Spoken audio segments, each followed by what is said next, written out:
this coming up right now, and for each of you to share with how we transition ourselves from product salespeople to professional advisors for our clients.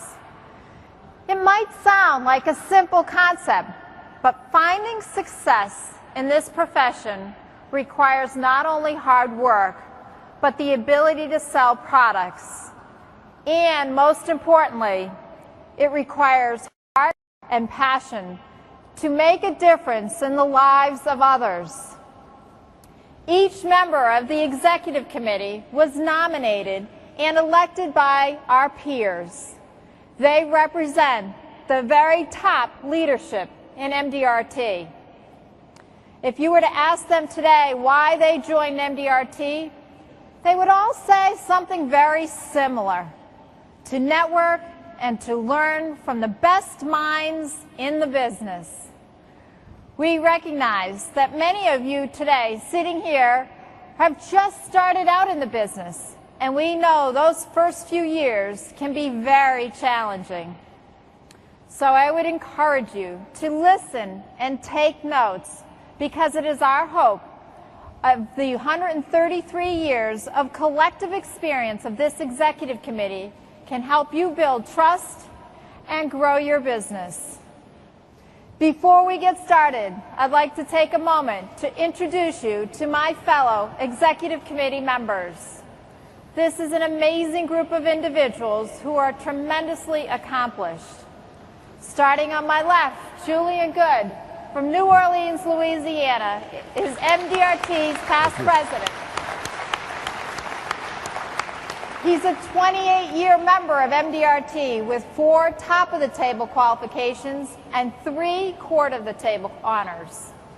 For those who may not already know, top-of-the-table represents 6 times MDRT production, and court-of-the-table is 3 times MDRT production. That's a lot of business written. Scott Brennan of South Bend, Indiana, is MDRT's first vice president.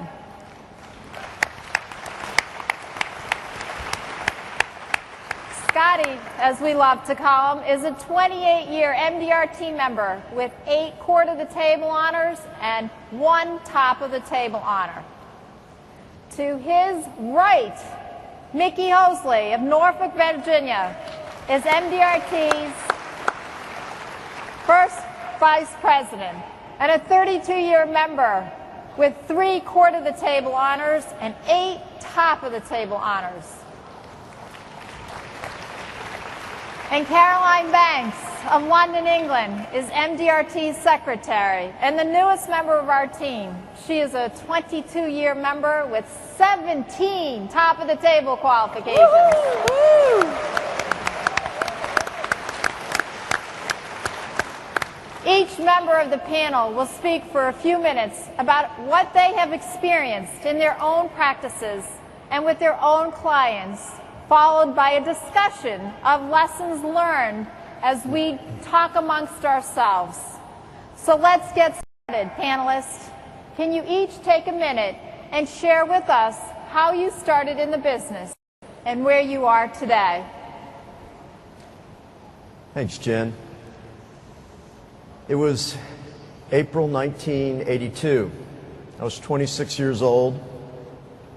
I had 4 years of experience in another area of the world. I didn't know many people, and I didn't have any training at all. But I did have one thing. I was fortunate enough to be involved and associated with an agency that had an MDRT culture. And that culture said, here's what you need to do. 10 to 15 appointments a week.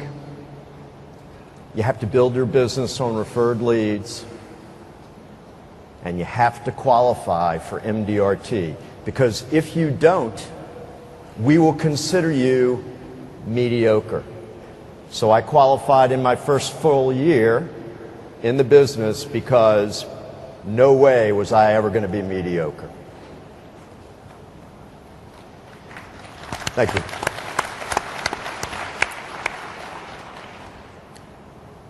30 years later, February 2012, I'm 56 now. I know a lot of people, and I've built a good business. And I've built it on obtaining referred leads from other influential advisors. That is my specialty. I work on a consultative basis, as I believe all of us do up here. I work as a professional advisor, a professional financial advisor, because professionalism is so important. And I work with a full range of financial services. But the most important thing is I do what's in the best interests of my clients. That's always number one. Mickey? Okay. For most of my... Thank you. For most of my career, I was a tied agent with a large insurance company, much like I think most of you are. And I expect that, like you, in my first 3 years, I spent a whole lot more time being frustrated than I did being successful. But I think the very first turning point for me was when I was told by roundtable members that I needed to hire staff. I couldn't afford to hire anyone. I could barely afford to pay my bills. But after hearing it enough, I decided to take a leap of faith, and I hired a part-time person. And you know what I found out? I found out that, first of all, once she was doing her job, I didn't have much left to do. So the only thing that was left for me to do was to do what my job should have been, and that was call people and see people. My practice today hasn't grown very much. I have an assistant who's been with me for over 30 years. And my nephew came into our practice 6 years ago and has become just a vibrant addition to our practice. Scotty. Thanks. You know, I started out selling life insurance part-time my senior year in college. And I don't know that I was that good at it, but I took a leap of faith upon graduation, and with $400 and a used car and a degree from a prestigious U.S. university in my back pocket, I moved to a big city where I didn't know anyone, and it seemed like a good idea at the time. The general agent that was kind enough to hire me put me through something called Project 200. This is where I was supposed to come up with 200 names. And he stopped me in the hall one day and he said, "How are you doing on that?" And I said, "Well, I'm 187 short." And he did the same thing you just did. And I said to him, "But if you'll let me stay, I'll do everything you ask." And I did. Today, I live and work in the big small town that I grew up in. I own a small firm that has a big impact, or I try and make it have a big impact in our town. And I call on people who are business and community leaders, and it's just been a wonderful life. And the round table has always helped me think big.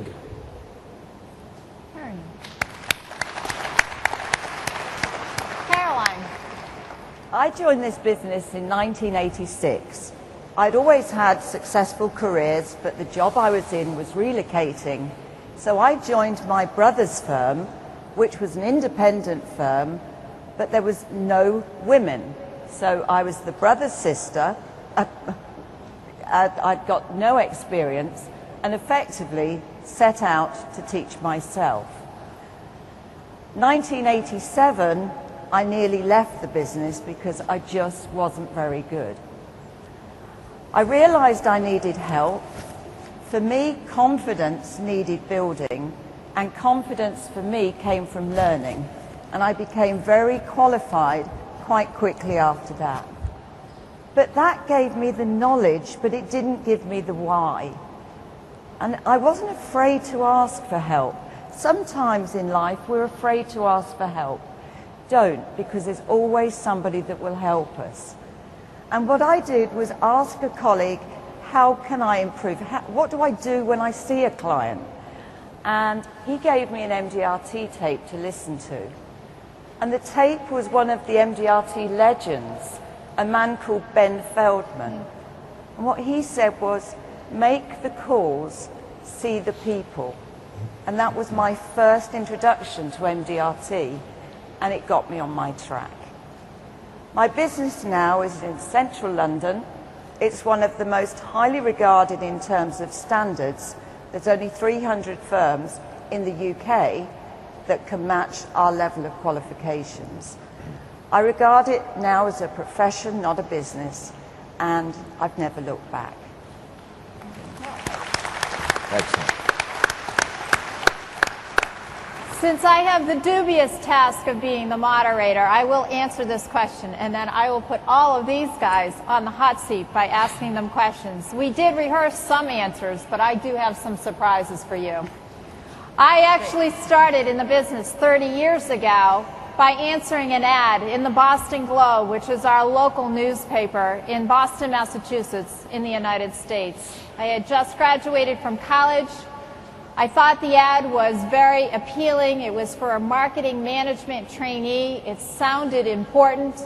I wasn't sure what I was going to do, and when I showed up for the interview, it was for a life insurance salesperson. I was so impressed with the individual who mentored me, who interviewed me, that I agreed to go into the life insurance business. So at 22 years old, with the same Project 100 that Scotty had, I began going door to door, cold calling, and looking for people to talk with about financial planning and life insurance. As you can imagine, as many of you who are young starting in this business, it is an uphill climb to be selling to others when you barely know enough yourself. But slowly but surely, and with a lot of confidence that I would make it, I kept calling, and I gradually grew our business to where we are today by adding support staff, by adding a person and investing in somebody to work with me. I was able to grow the business. So fast forward 30 years later, now I have a business partner and we have 34 employees, and we are continuing to grow by surrounding ourselves with people that help us make a difference in the lives of our clients. So as you can see with all 5 panelists, we all have different business models, and I think that's what makes us so unique and so valuable to all of you today as we share with all of us what we are doing in our practices. Many of you started in this business and struggled in the beginning. So what I'd like to do is ask each of you, what were some of your struggles, and what are some of the tips that you can provide with all of us to help us get through those struggles in the beginning? Caroline? The first thing I'd have to say would be activity levels, because unless we're making the number of calls, unless we're going to close every single prospect that we see, for me it's always been the number of cases, the number of calls that I make. I always aimed for 4 appointments a day, 4 days a week. I've never ever relied on the big case, and I still keep very active. Scotty? You know, early on in my career, I tried to sell something I didn't have to people who didn't want it, and it frustrated both of us.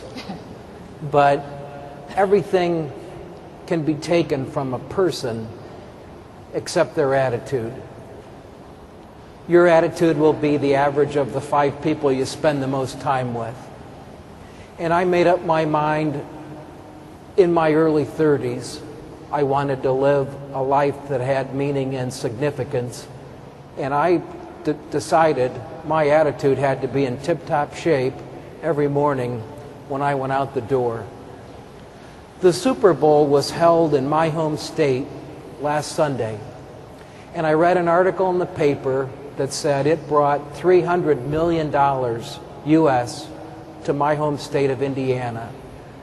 And I'm here to tell you or share with you an above average MDRT member producing at court or top of the table levels can have that same economic impact in his or her hometown.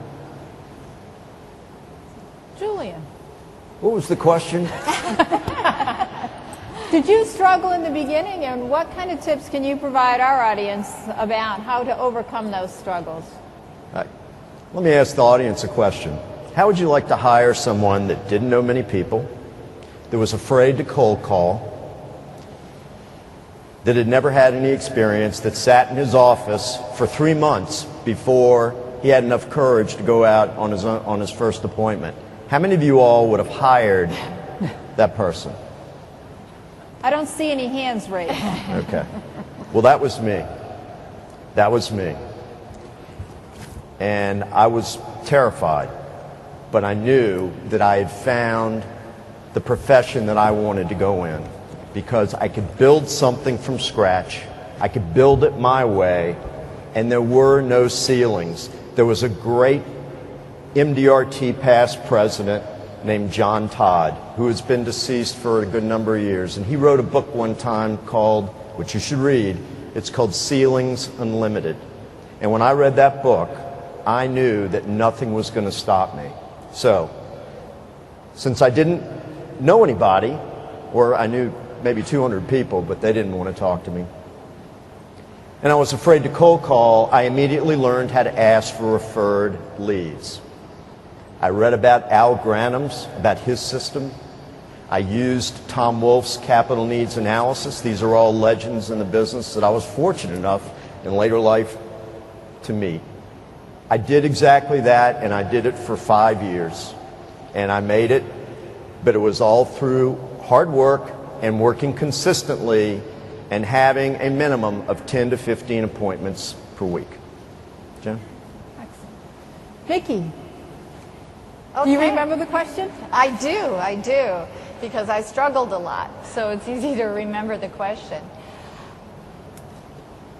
When I was newer in the business, I really wanted sales so bad. I would, whatever product they wanted or whatever problem they had, I said, oh yeah, I do that. So I did everything. If they wanted health insurance, I did that. If they wanted life insurance, I did that. If they wanted a financial plan, I did that. And I realized by spreading myself everywhere, I wasn't really that good at anything. I was okay, but not that good. I had heard from a lot of people that what you need to do is specialize. But I was too afraid, frankly, that if I specialized, my sales would go way down, because I was barely doing what I wanted to do now, and if I turned some down, what would that do to my sales? But at a certain point I took a leap and I said, you know what? There's 2 areas I love, I absolutely love, and that's retirement planning and helping clients build wealth. I'm going to do just those 2 things. Now, I'd like to tell you that all of a sudden I did tons of business. I didn't. But my business didn't go down either, so that was a relief. So for about 18 months it stayed the same, but I was so happy. And I was getting so good at those 2 areas of business. And about a year and a half later, my sales started going up just like that, and it was the first time I made top of the table. But Jen, don't grab this back yet, because you know what? You can't get out of this. We want to know, did you struggle, or were you always as big and wonderful producing as you are now? That's flattering. Thank you. Of course, like many of you, I did struggle in the business. I struggled because at the time I started in the business, very few women were in the business. And in the agency I worked in, I was the only female. And that was a challenge. And I was young, and that was a challenge. But I had great mentors, and I had one specific mentor, which is going to lead into my next question, thank you, Mickey, is that a mentor to me was someone who really believed in me and had the confidence and the faith that I could make it. And I had a mentor in that individual I interviewed with that day. His name is Gene Duran, and he was my general agent. And he stopped in to see me each and every day to make sure that I was making those required phone calls. And 30 years later, he is still very much in my court, and I still talk to him very often, even though he's no longer in the business. Do you guys have mentors, and how have they impacted your business? And let me just take it one step forward. Do you mentor others, and what does that look like? And how can some of us here in the audience get into mentoring others? Let me start by asking Mickey, because I do know that her nephew Matt is with her in her business, and it's a tremendous thing that she is doing. It is, and I'll tell you what, if I had the whole hour here, I could start with my list of people who have mentored me. One of them is here, Tony Gordon. When I was brand new in the round table, I was asked to speak at a session. It was a panel, and all I had to do was talk for a couple minutes, and I was terrified and horrible. And Tony Gordon was the moderator of the panel, and he spent 2 days settling me down and getting me to deliver, and look what happened.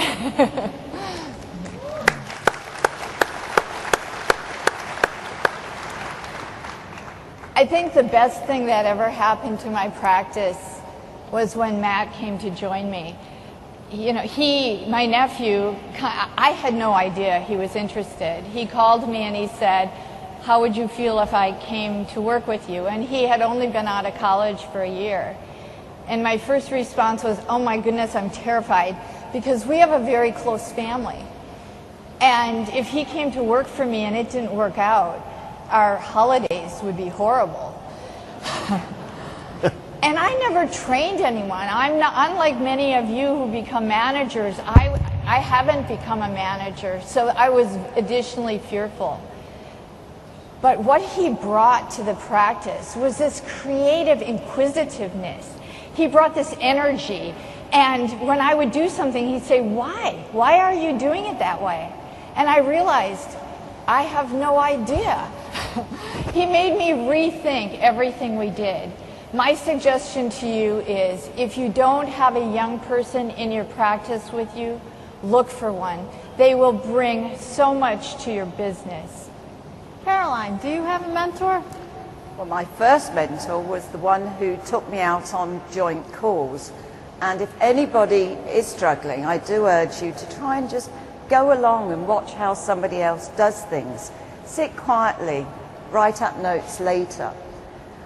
There have been so many mentors in my career, and many of them, apart from a word of thanks at the time, will never know that they mentored me.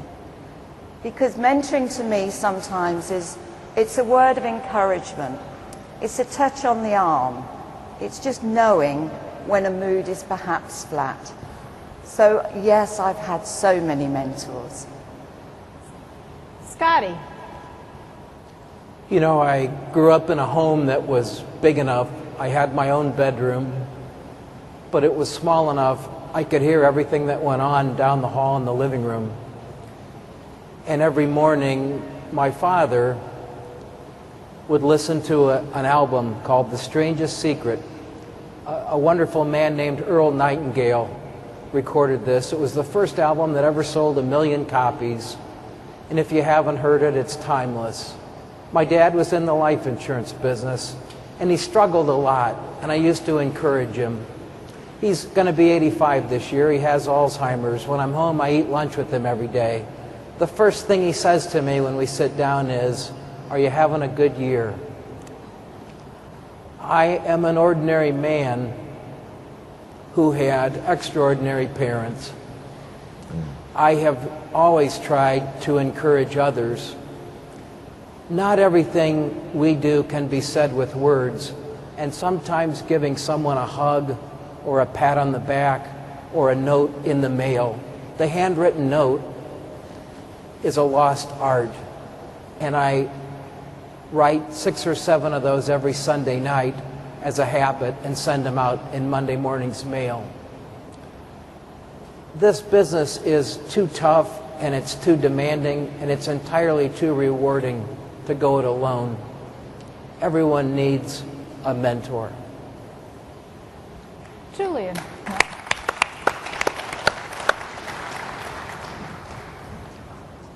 I'd like to answer it a little bit differently. You see, MDRT has been my mentor. By being an MDRT member, by qualifying my first time, by going to my first meeting, the last one we had in New York City, in fact, that opened up a world of possibilities to me. I have been very fortunate to have lots of mentors, 4 of whom are sitting on this stage.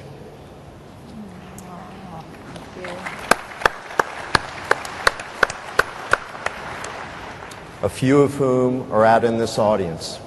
And yes, Tony Gordon has been a fabulous mentor to me as well.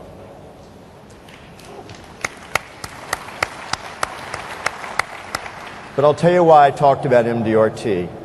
Because you have to qualify to join. And if you want to be among the best of the best, then you must qualify in order to join. So here's my pitch. Everyone out in this audience that isn't an MDRT member, if you will join MDRT, you too can be mentored by the best of the best in the world, and you can take your career and your life to new heights. So I don't just have one mentor. I was lucky enough basically to have, I've had hundreds. Every person I've met, every person that's been called, that I can call a friend or a colleague or an acquaintance, they've all mentored me in some way, because I am a firm believer in lifelong learning. You never stop learning. And if anyone ever tells me that they have nothing more to learn, then they're telling me they're rotting. They're rotting as an individual. And MDRT is always about pushing the limit, becoming more productive, becoming a better person for your entire life. Thanks. I'd be remiss if I didn't remind our MDRT members that are sitting here in the audience of the MDRT mentoring program. There's a lot more information about it on the website. And for those of you sitting in the audience who are not MDRT members, please look at a member and ask them to help you get to MDRT level of production. And maybe as an aspirant, you can join us at a future meeting at MDRT. It's a wonderful opportunity to give back to someone else. Let me ask the next question. We've all had turning points when we knew we were actually going to make it in this business. Do you guys have a turning point when you said, this is the right business for me? Start with Scotty.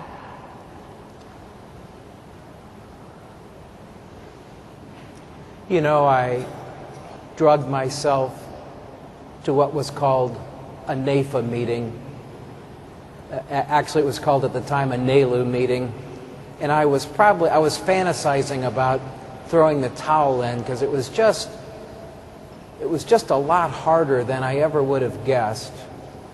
And the week before, I'd left the office. It was a Friday afternoon, and it was hot, and I was walking back to my car, and I would park about 15 blocks away. I paid $15 a month for this parking lot. And like most people, I started in the business. I didn't have too much money. And I was so discouraged, I thought to myself, you know what? I need to turn this thing around. And there was a church at the corner of New Jersey and Alabama streets called St. Mary's, and I thought I better go in and light a candle. And as I headed toward that church, I thought, this is a great idea. In fact, this is the turning point where I actually do an about face and get this back on track.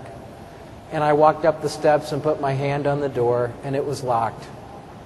And I did the same thing you're probably doing. And the very next week, I got to hear the great Bruce Etherington at a NALU breakfast.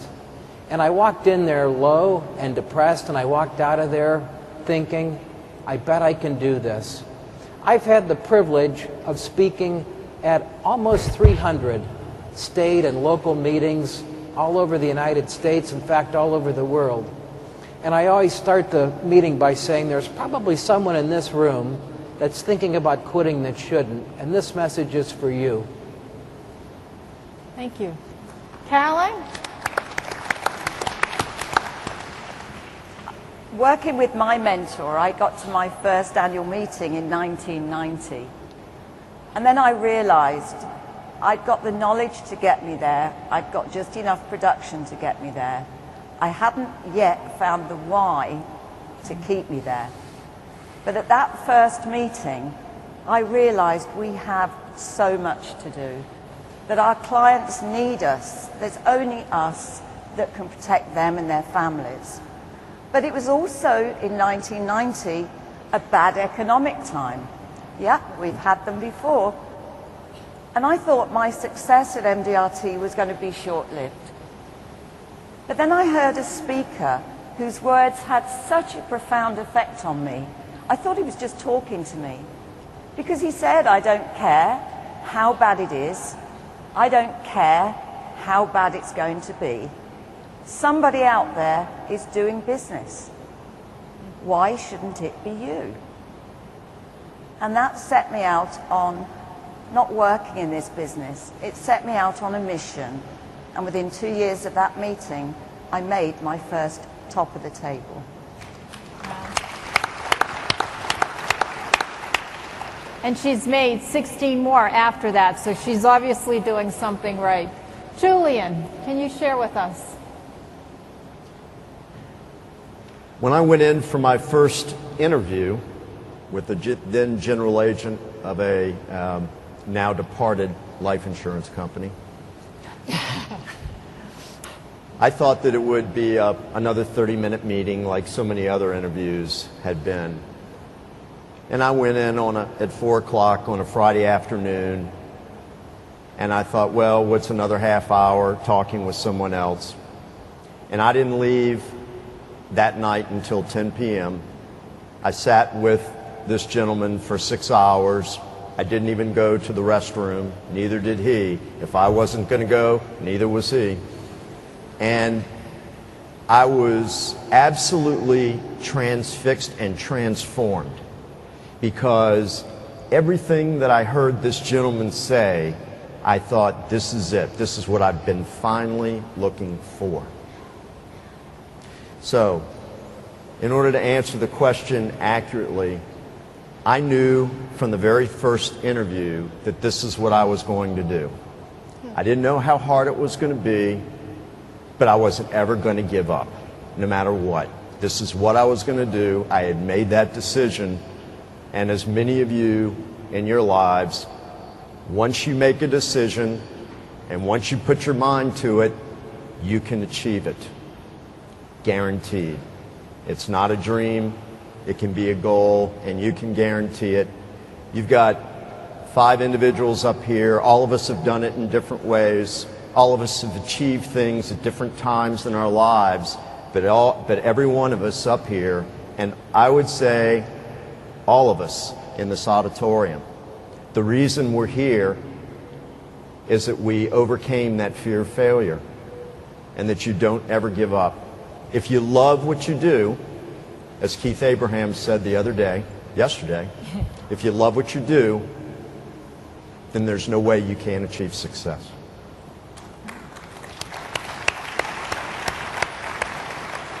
The next question we have for each of the panelists is if they could provide one tip for each of you that was instrumental in their businesses and even transforming, what would that tip be? Start with Nikki. Well, thanks a lot. I went to one of the MDRT meetings and heard a speaker that it was Dr. Sally Carrioth, and I believe you could still get her tape. She's a grief counselor, which you would think wouldn't be very interesting, that it'd be very down, but it wasn't. She's very lighthearted, but she gave some really important thoughts that actually made a huge difference in the way I look at what I do. She said that when someone loses someone, that at that point everyone comes and helps and brings food and is there. But as the weeks go on and the months go on, we all get back to our lives and we forget. She said the biggest gift we can give is to remember. That just stuck with me so much. And when I went back to my business, I realized that one of my biggest clients, but a client who never actually let me call her by her first name, had lost her mom. And I knew that she was close to her mother. So when Mother's Day came around, I sent a big bouquet of flowers to her and put a note on it and said, I thought today might be a hard day for you, and I want you to know I'm thinking about you and your mom. She obviously called and thanked me, and a couple months later she called and said, would you mind meeting with me and my attorney? And I said, sure, I'd be happy to. And she made me the trustee on her only son's trust.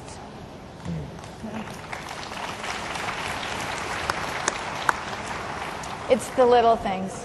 It changed the way I look at my clients, and it changed the way I look at my role.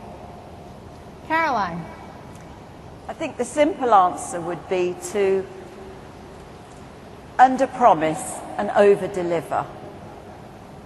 Never promise more than what we know we can deliver, and exceed somebody's expectations. If you say you're going to take a week to get back to somebody, then fine, and then get back in 4. Because what we do is all about honesty, service, and trust.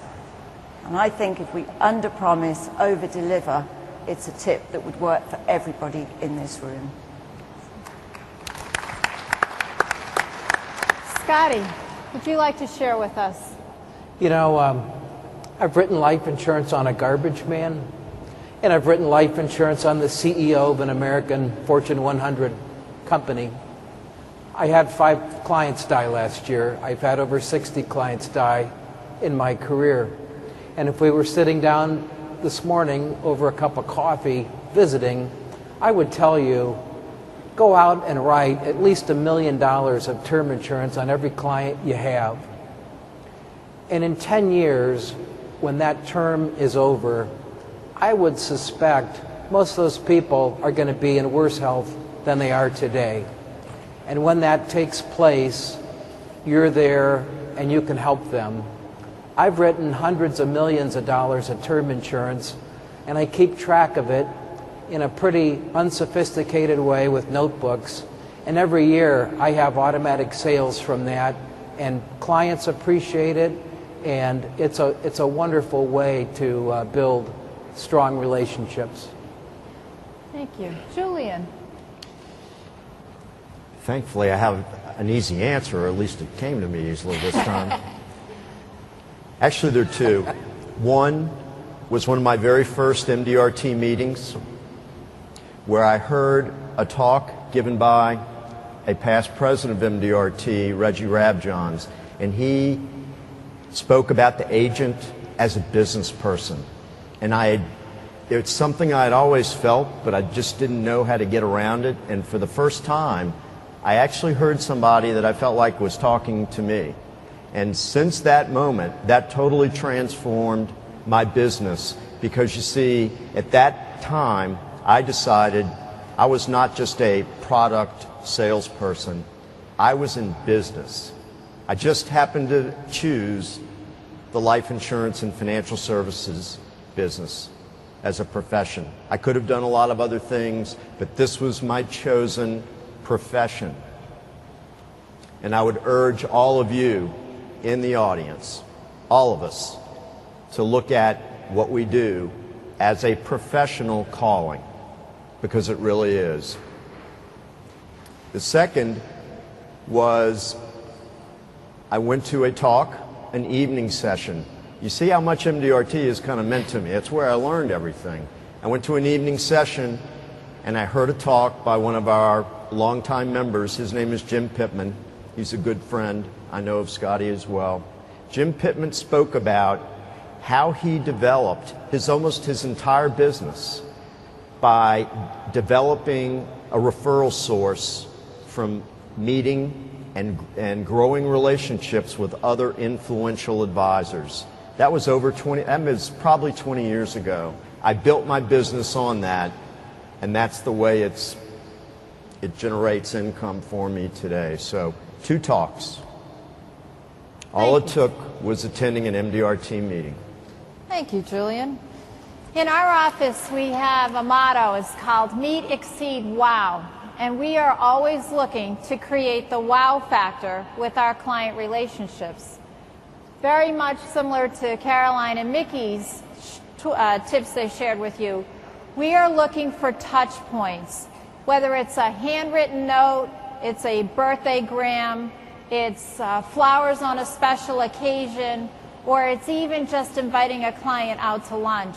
These are all important times. One of the most important times is if you've ever paid a death claim, or you've had somebody who is near and dear to a client pass away. A year later, remember them on the anniversary of the death.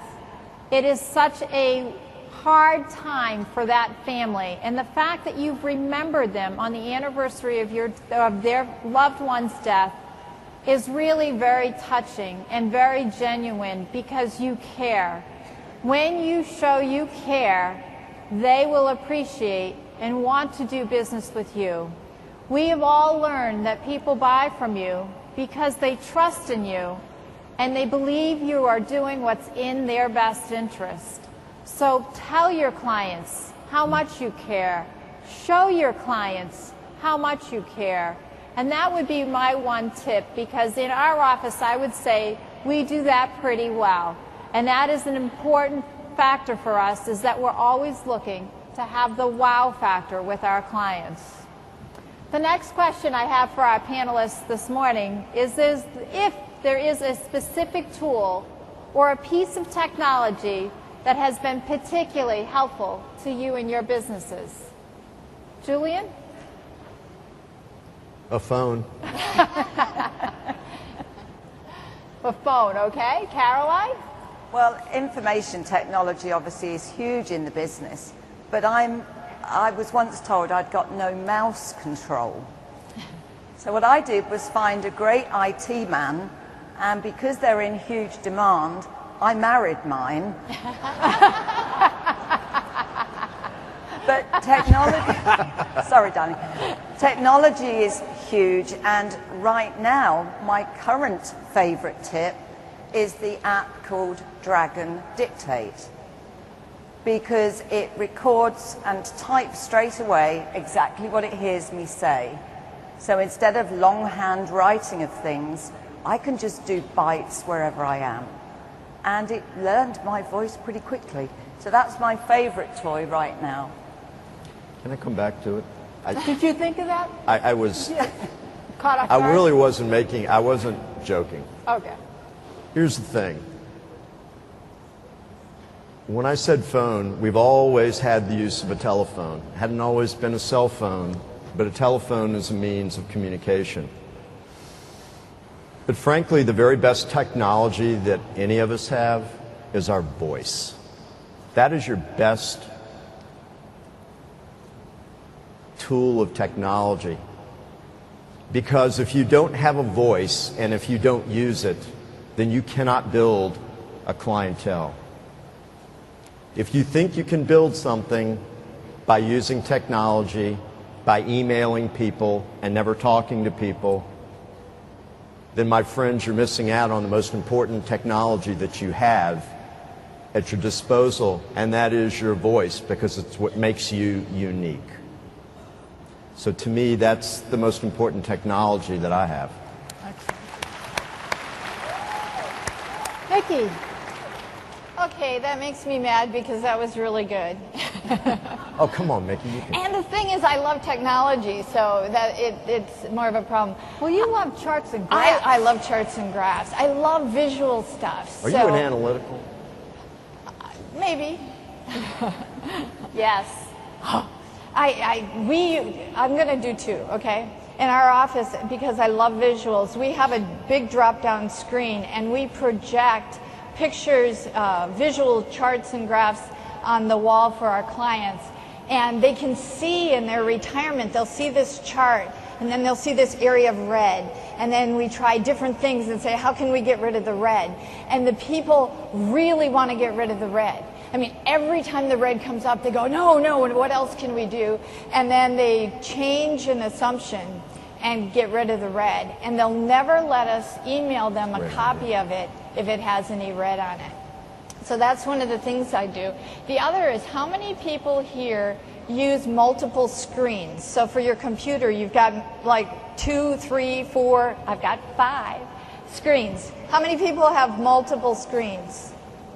Okay, then you're going to love this, because this is the very best thing. If you want to double what you're doing, get an extra screen. You can plug it just into your computer. You don't need a lot of technology. You cannot believe how much more work you'll get done when you have 2. I liked it so much, now I have 5. Wow. I can barely work with 1, so 5 would totally screw me up. Scotty. My favorite piece of technology is an airplane. I took one to New York City and went to Manhattan for the first time in my 20s. And Julian's first meeting, although we didn't know each other, was my first meeting. And I walked into Radio City Music Hall and I saw what I wanted to become. It doesn't happen very often in life. It was an epiphany for me. I looked at selling life insurance as almost a mule-like activity, and the men and women I saw that when I had stars in my eyes, were artists of the spoken word. It was almost like they spoke in italics. And I've used that airplane to take me this summer, God willing, it'll be 29 of them in a row. And some years I've gone and I'm riding high and I don't feel like I need to go.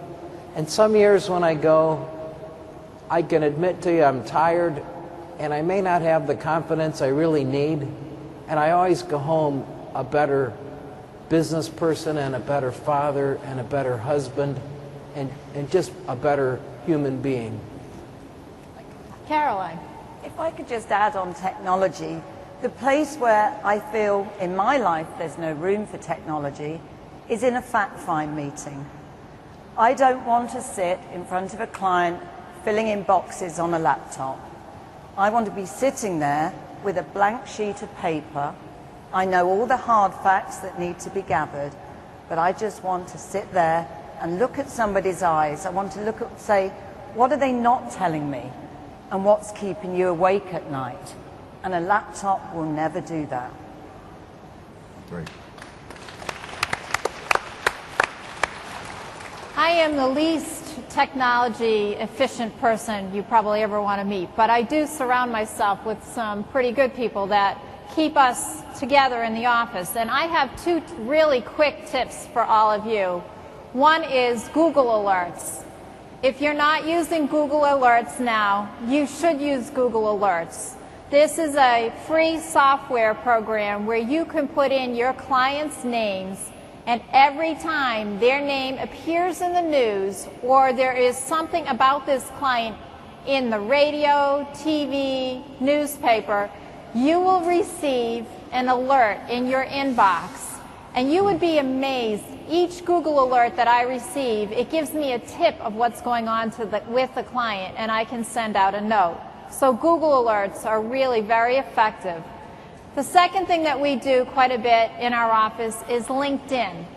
I'm not sure if you're on LinkedIn yet, but it is a trick or a tool of the trade that has been very successful for us. Most of the clients we work with have LinkedIn pages. These are professional types of pages that provide their bio and their background. And before we go to see any client, we pull down their LinkedIn page and we connect to others through referrals. our #1 way for us to get referrals today is through LinkedIn. So check your clients that are on LinkedIn, be friends with them, and then ask them to introduce you to someone else. Those are 2 quick tips. So now that we are all working hard every day, I am sure there are times in the year or in the week where you have a slump. What do you guys do to pull yourself out of a slump? Caroline. Well, first of all, I try to avoid forever getting into a slump. It's not a great place to be. And I do schedule appointments with clients when I've just had one, because I feel the most important time we meet a client is to review what we did 3 months, 6 months, or a year before. And if you put the appointment in then for next time, you can change it, but at least your diary will always be full. But generally, we should just look at our existing clients. We should say, well, you know, what did I last do for you? You know, the world went into recession in 2008. And I hear so often, oh, but nobody's got any money to do anything. You know, in the UK, the business market has a 1 trillion gap in its protection needs.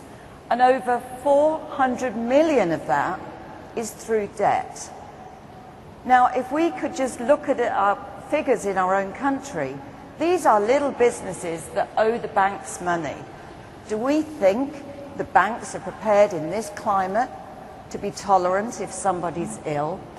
So I can always, always find a protection gap. Scotty? You know, you're looking at a man that's made just about every mistake that can be made. And some mistakes early on in my career were the only thing I had. I once went over 20 appointments, 20 closing interviews without a sale, not even a whiff. And then the next 6, I wrote business in every one of them. I wouldn't have gotten the 6 if I hadn't gone through the 20. You work your way through a slump. I've tried everything under the sun, and what's worked best is I go out and I buy a case of champagne and I put it in my car and I open it up, there's 12 bottles, and I start driving and I go in unannounced to offices of clients. Always be kind to the receptionist. When they see me, if they say, do you have an appointment? I say, no, it's a surprise. Is Jim in? I've got a treat for him. And seeing those people and being a positive, bright spot in their day always seems to snap me out of it. Vicki, I'm sure you've never been in a slump. Unfortunately, I have a lot of unslumping experience. The only thing that's worked, and I've had a lot of practice trying to get out of slumps, the only thing that's worked is to go and see people. So I get out of the office, because usually I find if I'm in a slump, it's because I've been sitting in that office too long and not seeing people. So I'll do much like Scotty. I'll just get out and go see people, and I'll try to see people that I know like me, because I'm already feeling bad enough. I want someone who actually is going to be nice and happy that I showed up. And it's amazing when you show up and say, I don't have anything that I particularly plan to talk to you about. I just hadn't seen you in a while. It's amazing how receptive people are. And they always come up with, well, you know what? I've been thinking of calling you about whatever. And it's like, wow. So that's how I do it. Julian, are you ever in a slump? Let's just put it this way. Scott just mentioned all the mistakes he's made. Well, just double that and you'll... That's me. How many in the audience have ever been in a slump? And every hand should be going up. Yeah. How many are going through a slump right now? Right now. Okay. Good. Real easy. Take every good idea you get at this meeting and put it to work. Don't put it aside.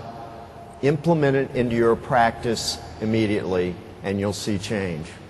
What I used to do, though, because I have been in more slumps than I could ever believe in my life, was this, and it always worked. Go to your 20 or 25 best client relationships.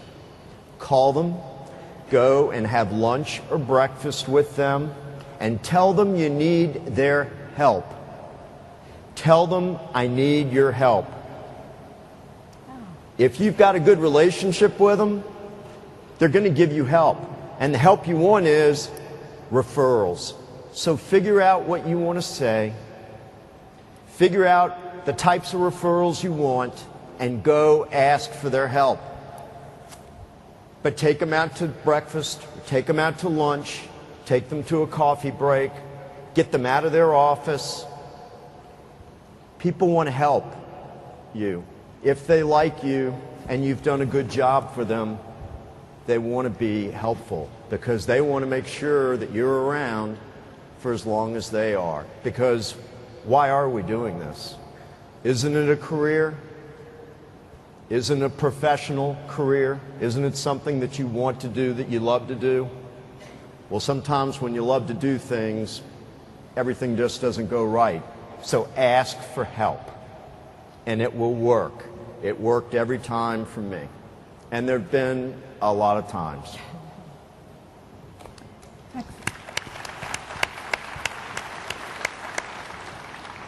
One of the things that is very similar for all of us is our passion and dedication for MDRT. As leadership within MDRT, we spend an enormous amount of hours working tirelessly for MDRT, meeting with the members, providing strategic direction for our association. But there are moments that we say to ourselves, we wouldn't change this in a heartbeat. We've all had moments of magic within MDRT that kind of solidifies our passion and dedication for everything we do. So the question I have, which they are totally not prepared for, is there a moment of magic that you said, this affiliation and passion for MDRT is totally worth our time, our dedication, and our love? And while they're thinking about it, I'll share with you when it all came together for me. 3 years ago, my father passed away after a long and brave, courageous battle with cancer. He died on Thanksgiving, which is a U.S. holiday when everybody is with their families. And because we knew it was coming, we planned a very quick celebration of his life over the Thanksgiving holiday weekend. And then when we got to the wake and to the funeral, I was blown away by the number of MDRT members, my friends, that came to the funeral and left their families over a holiday weekend to be with me. That was amazingly touching, and to this day, it brings a tear to my eye when I talk about it, because it's the friendships and the people you meet at MDRT that make all the difference, and they certainly do for me. So now that I've shared my special moment, Caroline, can you share one with all of us? The friendships has to be it, but I'm going to relate this now specifically to the volunteer work I did in MDRT, because somehow, some way, it has led to me being on your executive committee today. I was in Bangkok with some of you last August. I went to the Philippines, and I'm now at the start of the most amazing journey where I will travel the world and get to spend time with so many people here. So I'm still looking at it as my best moment is still to come. Scotty. You know, in life there are no ordinary moments, and one of the most extraordinary in mine took place a few years ago. I was holding my wife's hand in the office of a well-respected oncologist in our hometown. I was diagnosed with leukemia, and I use the same grit and determination and sense of humor that I polished by being a member of the $1 Million Roundtable against leukemia, against cancer.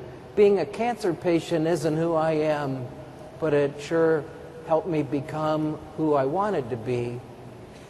My wife and I ate grilled cheese sandwiches on our 23rd wedding anniversary during my 3rd round of chemotherapy. It was one of the best days of our marriage. The late John Savage used to say, if you want to simplify your life, fall deeply in love with your spouse. I learned all this from the round table.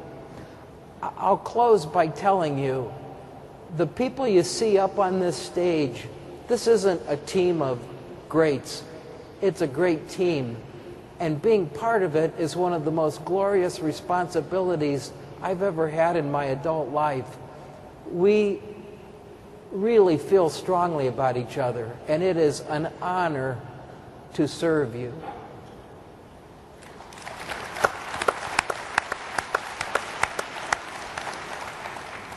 Mickey? You know, as I listened to each of you, so many of my experiences came up. A similar one when my mom passed away and the roundtable members just held me together. And some of my volunteer experiences. I've gotten to serve on the member communication committee in the roundtable, and that's where we bring representatives from every region in the globe together. And I have to say, sitting in that room where we all have microphones and we have flags, our flag of our country in front of us, it made me feel like I was at the United Nations. And it reminded me that what we do is the most important thing in the world. Thank you. And Julian. What was Did you the forget question? the question? Do you have any magical moments that say that this is why I love MDRT? Yeah. It was last year. 3 days before the annual meeting last year, I didn't feel so well. In fact, I felt so bad I ended up having to go to the hospital. I had 2 bulging discs in my back. I had gone through this entire year. I was president of MDRT. It was 3 days before the meeting. I had a lot of responsibilities, and I wasn't sure if I was going to be able to go. So when Scotty talks about family and how important his family is, believe me, your family's really important when you're not able to do things. And I had a really tough time. But I said before, it's important in this profession that you never give up, no matter how bad you may feel. And I felt pretty bad, but I wasn't going to give up because I was bound and determined to be at that annual meeting. But here's the best part. You see, when I got there, my colleagues that you see on this platform, they were there to help me. They carried my bags. They would help me walk. Sometimes I was rolled around in a wheelchair. It got bad enough. The MDRT staff was wonderful. They did everything. They dropped everything to help me. The production people behind this meeting are wonderful human beings. They're like part of our family. They help me too. So if you want to know how much MDRT means to me, it means a hell of a lot to me. Because I couldn't have been at that meeting, I couldn't have done what I had to do if it wasn't for that great team. And when you join MDRT, and when you come to the meeting, and you meet other people from all over the world, just like you, it makes you feel better. It makes you feel like you can do anything. You can walk through a wall if you have to. And that's part of what we do. It's part of that never give up attitude. That was a very meaningful thing to me, and I can't ever thank all of the people that helped me at that time. That's what's great about MDRT.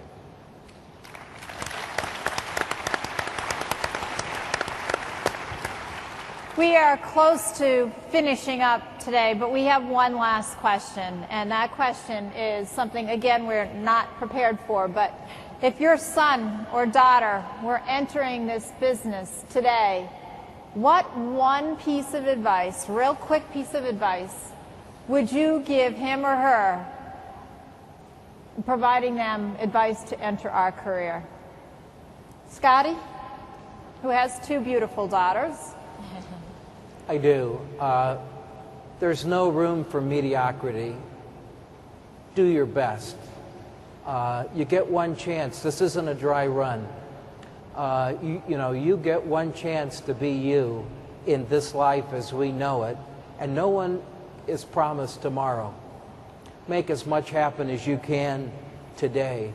And if you love someone, tell them and give them a hug. This is one incredible journey we're all lucky enough to be on. We live at a time that other people could only imagine. It's great to be here with all of you. Thank you. Caroline. I would say that their life ahead is a blank sheet of canvas, and it's up to them to fill it in how they see fit. But to remember at that time that there are thousands of people out there who need us. They need us to protect their families and their futures. And whilst they're doing that, seek perfection, settle for excellence. And in my life, the badge of excellence is the MDRT mark on my card. Thank you. Vicki? Well, I guess I've had the experience of having Matt come in the business, and I wish I knew to tell him this when he came in with me. But I think I've learned it from working with him, and that is, when the student is ready, the teacher will appear. I've found in my time, and I am hoping that he finds in his, is that we are surrounded by people who can teach us wonderful things. In the beginning, I thought I had to be Matt's only teacher, but I soon found that he was surrounded by teachers in our industry, in the $1 Million Roundtable, his clients. We are constantly learning. So I would say, when the student is ready, the teacher will appear. And Julian, you have two beautiful daughters as well? I do, and I'm lucky. I'm a lucky man. I have actually told my daughters this, and it doesn't matter what profession they elect at whatever point in their life, but I told them, today there's a big problem throughout the world, and that big problem is the overuse of technology. Because a lot of people are content with communicating via a device and not interacting among each other. Well, as all of us know, this is a full contact sport. It's one-on-one. It's person to person. When you're creating a relationship with someone, you're doing it by talking with them and being with them and really learning who they are as a person. So what I've told my daughters is, if this ever becomes interesting to you, then you really have to know how to work with people. And I mean anyone. Scott mentioned earlier, he's written life insurance on a garbage man, and he's written life insurance on a CEO of a Fortune 100 company. I've written life insurance on I don't know how many different people and how many different professions. And it didn't matter. I didn't care who they were, how much money they made, what their race, what their creed, what their color, what their religion was. They are all the same. They're all people. Everyone in this world is important. And I would tell my daughters that everyone in the world is important. Be nice to everyone you meet. Smile. Always be polite.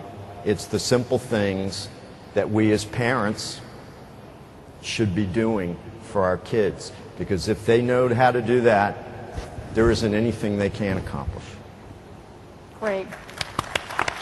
Please help me thank our executive committee for their participation. As you can all see, we are tremendously passionate about sharing with each of you. There we go. And we thank you for your time and attention today. Thank you. Okay, come guys.